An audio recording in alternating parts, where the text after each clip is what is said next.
আমাদের এত শর্ট টাইমে আমরা কাজ করব না কখনোই বলছি না, কাজ নিশ্চয়ই করব। আমরা সরকারি কর্মী, কাজ অবশ্যই করব, কিন্তু আমাদের সঠিক সময়, সঠিক পরিকাঠামো, সঠিক পরিকল্পনা না নিয়ে এরকম কাজে নামানোটা এত শর্ট টাইমে, সেটার আমরা তীব্র প্রতিবাদ জানাচ্ছি। প্রশ্ন করে বিভিন্ন মহল থেকে বলা হচ্ছে শুধুমাত্র বাংলার বিএলওরা এরকম বলছেন কেন? কারণ উত্তরপ্রদেশে দুজন বাঙালি রয়েছেন বিএলও, তারা মাত্র 15 দিনের মধ্যে কাজ শেষ করেছেন।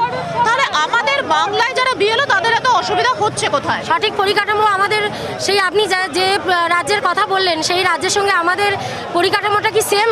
সেটা কি আপনারা খোঁজ নিয়ে দেখেছেন? তাদের সঠিকভাবে প্রশিক্ষণ কি যতটা দেওয়া হয়েছে আমাদের কি ততটা দেওয়া হয়েছে? তাদের যতজন কর্মী, অল্প সংখ্যক আমাদের 950, 1000, 1200, 1400 ভোটার, সেই ভোটারের কাজ একজন বিএলওকে করতে হচ্ছে। ওদের ওইখানকার ওই রাজ্যের বুথে কি এত ভোটার?